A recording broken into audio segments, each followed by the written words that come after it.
മലപ്പുറം ഒതുക്കങ്ങളിൽ യുവാക്കൾ തമ്മിൽ ഏറ്റുമുട്ടി എന്ന് കേൾക്കുമ്പോൾ ഒരു സാധാരണ കാഴ്ചയായിട്ട് എനിക്ക് തോന്നും. അതല്ല, MDMA പകരം കർപ്പൂരം നൽകിയെന്ന് ആരോപിച്ചാണ് ഈ യുവാക്കൾ തമ്മിൽ ഏറ്റുമുട്ടിയത് എന്നുള്ളതാണ് ഏറ്റവും പ്രധാനപ്പെട്ടവരും. നിങ്ങൾ കട്ടോ, പക്ഷെ ഞാൻ കക്കുന്നില്ല എന്ന് പറഞ്ഞോണ്ട് കക്കരുത്. ഷഡ്ഡിയുടെ മേളിൽ കയറി കോണാൻ കിട്ടും.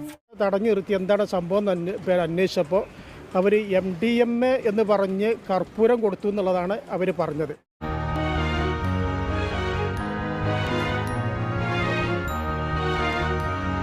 ഒരു കുഴപ്പമില്ല, സന്തോഷമുള്ളൂ മക്കളെ, സന്തോഷമായി. ദിവസങ്ങൾക്ക് മുന്നേ ഒരു യുവാവ് മറ്റൊരാളിൽ നിന്നും MDMA വാങ്ങിയിരുന്നു. ഇത് കർപ്പൂരമായിരുന്നു. ഇത് ചോദ്യം ചെയ്താണ് സംഘർഷമുണ്ടായത് എന്ന panchayat standing committee chairman Abdul Kareem പറഞ്ഞു. 1000 താഴിട്ട് പൂട്ടിയാലും ഈ നാട് മുഴുവൻ ഇവന് കാവല് നിന്നാലും പുല്ലൂരാങ്കുന്നിൽ ഇവന്റെ ചോര വീണിരിക്കും. ഇനി നമ്മുടെ പരിപ്പ് ഈ നാട്ടിൽ വേവും തോന്നുന്നില്ല. തിരിച്ചറിയുന്ന പലരെയും പലയിടത്തും വെച്ച് കണ്ടുമുട്ടേണ്ടി വരും. ഞങ്ങൾ ഉടനെ സ്ഥലം വിടുവേ. സത്യം പറഞ്ഞ ചേട്ടായി, ഇങ്ങനൊരു ദിവസം ചേട്ടായി ആഗ്രഹിച്ചിരുന്നില്ലേ?